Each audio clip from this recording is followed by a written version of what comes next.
Hello friend, कैसे हैं आप सभी। उम्मीद करता हूं कि अच्छे होंगे। फ्रेंड्स, आज की इस वीडियो में हम लोग जानेंगे भारतीय राष्ट्रीय कांग्रेस की कुछ कॉन्सेप्ट के बारे में। जी हाँ, जितने भी कंपटीशन परीक्षाएं हो रही है उसमें लगभग इंडियन नेशनल कांग्रेस से बहुत सारे सवाल रहते हैं। अगर 120 का पेपर है तो उसमें 3-4 सवाल इंडियन नेशनल कांग्रेस से देखने को मिल जा रहे हैं। जैसा कि आप फिलहाल की कुछ परीक्षाओं को ही ले ले, जैसे Bihar police, TRE 1 to 5, 6 to 8, सभी में लगभग भारतीय राष्ट्रीय कांग्रेस के सवाल थे। आज की इस वीडियो में हम लोग यही पूरे कंसेप्ट को जानेंगे। कौन कौन से सवाल पूछे जाते हैं, कहां कहां से पूछे जाते हैं, और कौन सा अधिवेशन का अध्यक्ष कौन थे, और इनकी स्थापना किसने की, और किस अधिवेशन का क्या महत्व है। सारी चीजें लाइन बाय लाइन हम लोग जान लेंगे। तब आपको लगेगा कि यहां से जो भी सवाल पूछेंगे, यानी कि भारतीय राष्ट्रीय कांग्रेस से जो भी सवाल पूछे जाएंगे किसी भी परीक्षाओं में, आप उसका हल कर पाएंगे।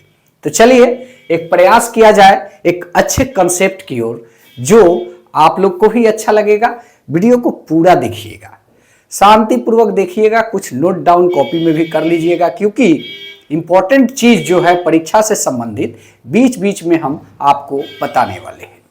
तो चलिए, आप सभी यह जानते हैं कि भारतीय राष्ट्रीय कांग्रेस की स्थापना जो है 1885 ईस्वी में हुई, जिसके कांग्रेस के जो भारतीय राष्ट्रीय कांग्रेस के जो संस्थापक माने जाते हैं वो थे आईसीएस, रिटायर्ड आईसीएस अधिकारी एओ ह्यूम, यानी कि एलन एक्टिवियम ह्यूम थे, जो रिटायर्ड होने के बाद शिमला में जाकर शिफ्ट कर गए, यानी कि बस गए। उनके बारे में कुछ अगर चीजों को हम लोग जाने तो एओ ह्यूम को भारतीय राष्ट्रीय कांग्रेस का पिता भी कहा गया। आगे इस वीडियो में उस पर भी हम लोग चर्चा करेंगे कि कौन अधिवेशन में किनके द्वारा जो है एलन एक्टिवियम ह्यूम को भारतीय राष्ट्रीय कांग्रेस का पिता कहा गया। इससे पहले कुछ फैक्ट्स को हम लोग यहां जान ले कि भारतीय राष्ट्रीय कांग्रेस का नाम बदला गया। पहले इसका नाम हुआ करता था भारतीय राष्ट्रीय संघ, यानी कि इंडियन नेशनल यूनियन के नाम से यह जाना जाता था, और जो है दादा भाई नौरोजी के सजेशन पे इसका नाम भारतीय राष्ट्रीय कांग्रेस कर दिया गया, जो 1885 के अधिवेशन के टाइम पीरियड की बात है। तो जो है कांग्रेस के सबसे पहले संस्थापक का नाम हम लोगों ने जाना कि एलन एक्टिवियम ह्यूम जो है कांग्रेस के संस्थापक हैं, यानी भारतीय राष्ट्रीय कांग्रेस के संस्थापक हैं। जी हाँ, उनके बारे में हम लोगों ने जाना कि हरमिट ऑफ शिमला के नाम से भी जाने जाते थे वो, और पाक्षिक वैज्ञानिक के तौर पे भी उनको हम लोग जानते हैं। आगे इस वीडियो में बहुत सारे फैक्ट्स जो है उनके साथ, एओ ह्यूम के साथ, वो हम लोग डिस्कस करेंगे। कुछ फैक्ट्स है जिसके बारे में अभी हम लोगों ने डिस्कस किया, और आपको हम बताते चले कि इसमें बहुत सारी चीजें थी। ये जब शुरुआत की गई तो इसकी शुरुआत का अधिवेशन जो आप बंबई में देख रहे हैं 1885 में, इसका पहले होना था पुणे में, लेकिन प्लेग बीमारी के कारण इसको बंबई शिफ्ट कर दिया गया।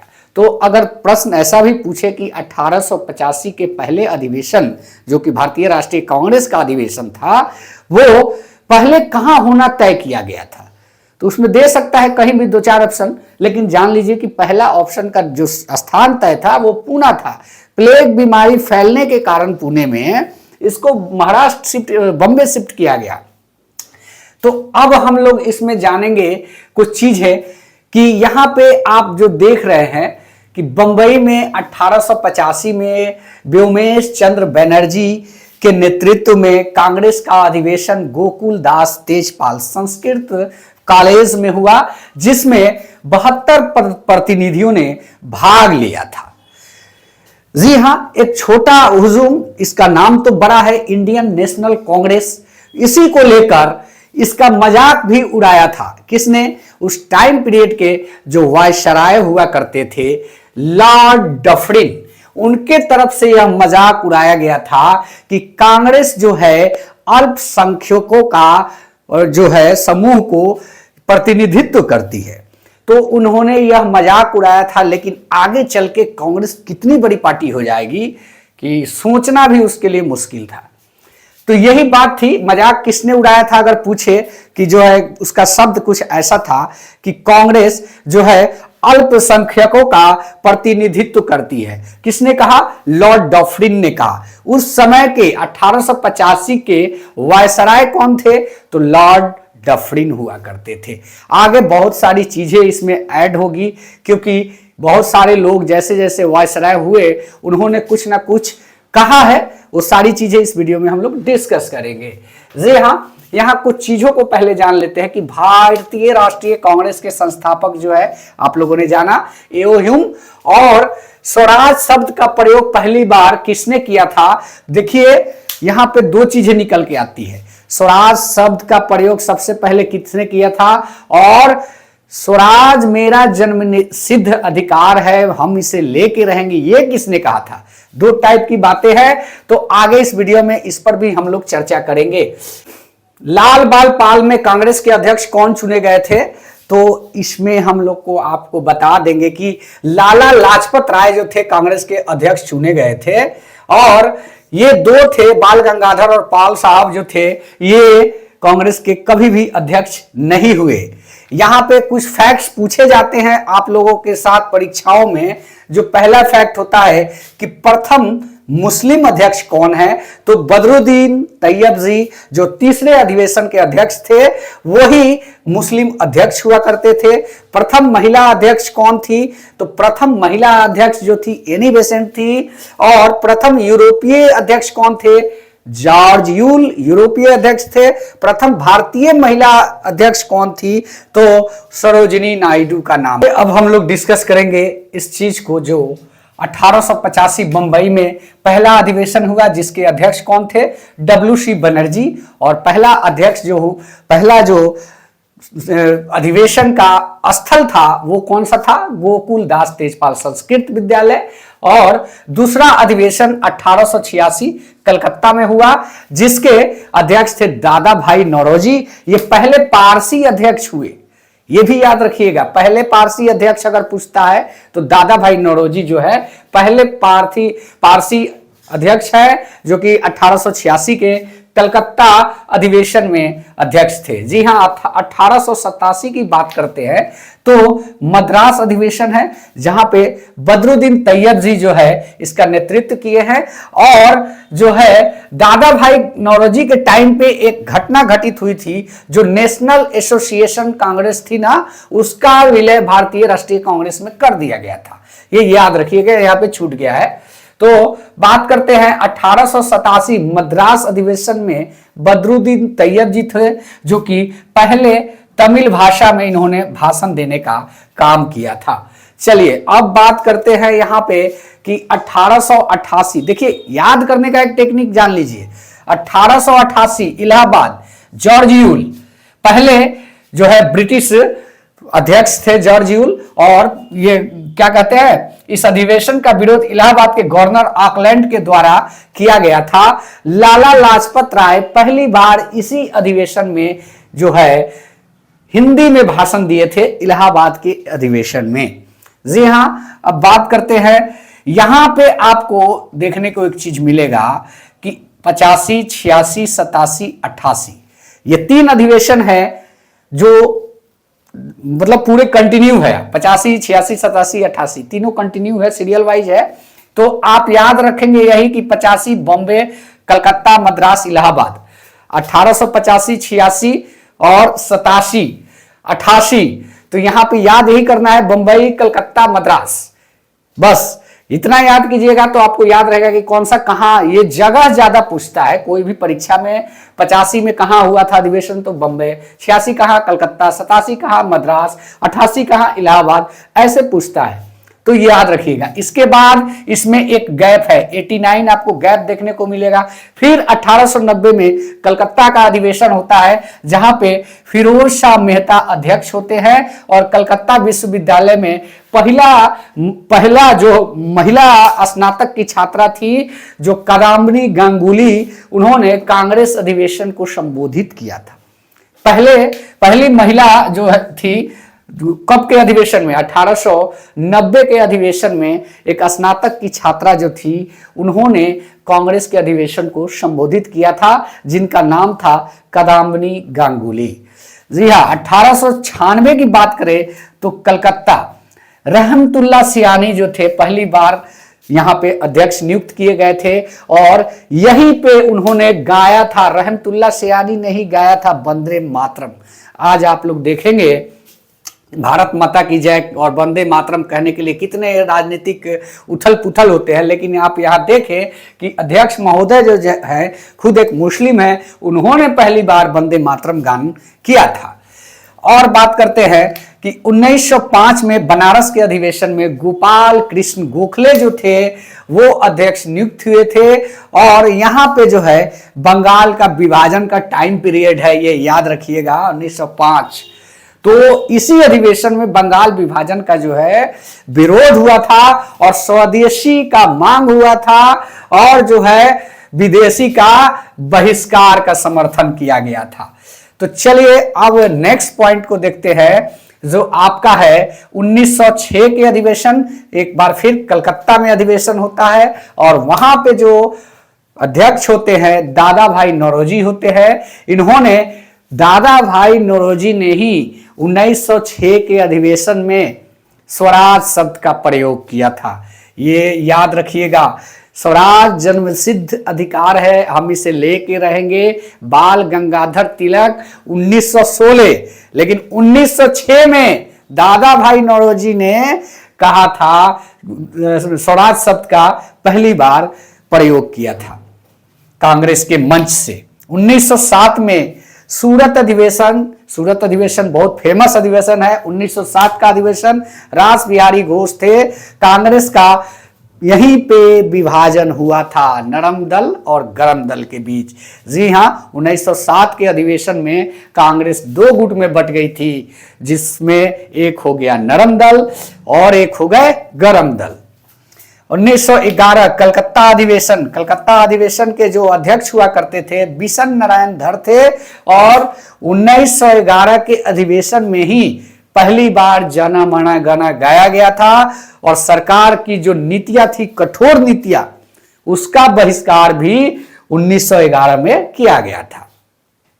अब बात करते हैं 1916 के लखनऊ अधिवेशन की। तो यहां पे आप देखें कि अंबिका चरण मजूमदार जो थे उस समय अध्यक्ष थे और यहीं पे नरम दल गरम दल एक हुआ था 1916, यानी कि 10 साल बाद 1916 के लखनऊ अधिवेशन में जो है नरम दल और गरम दल एक हुआ और कांग्रेस मुस्लिम लीग के बीच भी समझौता हुआ और यहीं पे बाल गंगाधर तिलक कहते हैं कि स्वराज हमारा जन्म सिद्ध अधिकार है, हम इसे लेके रहेंगे।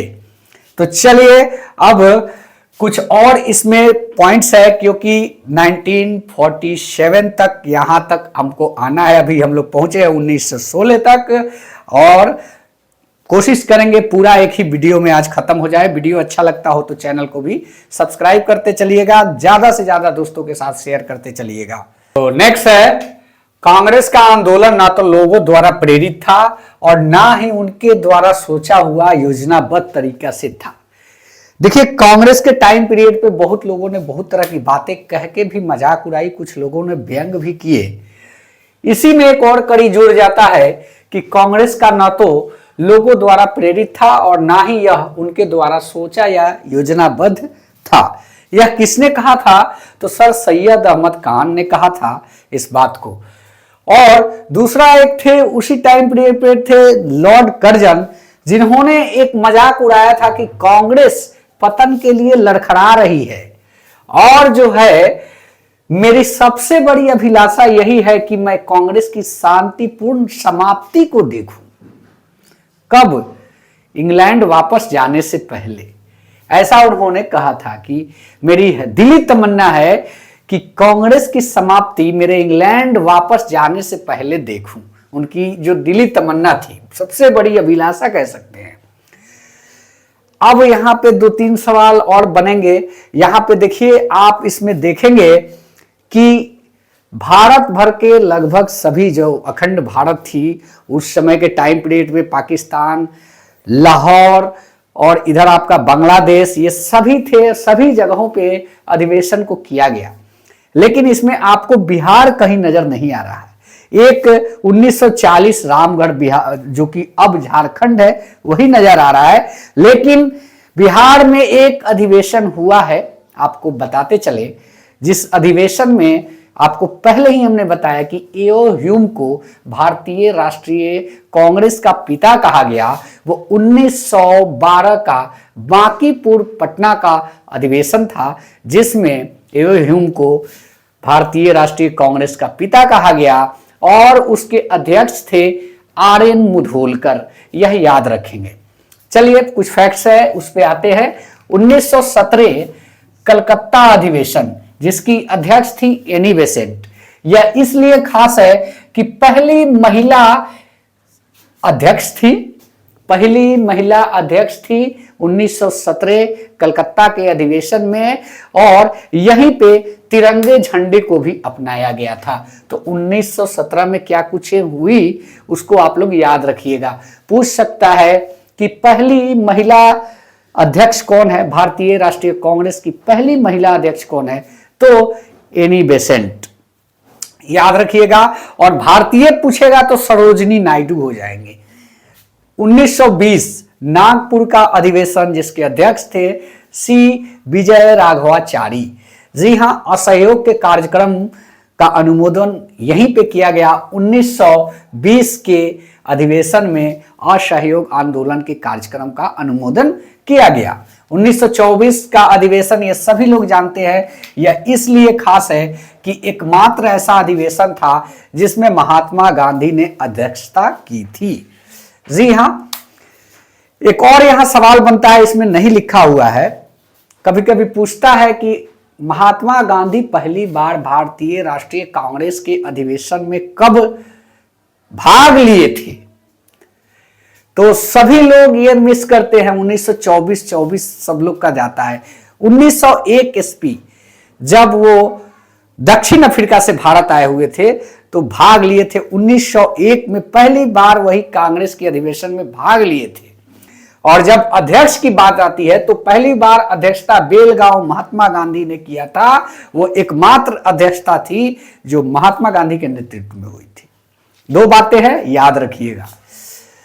1927 मद्रास में एम.ए. अंसारी के तरफ से अध्यक्षता का बागडोर संभाला गया था और यहीं पे पूर्ण स्वाधीनता की मांग की गई थी। साइमन गो बैक के नारे लगे थे। साइमन कमीशन का बहिष्कार हुआ था 1927 के अधिवेशन में।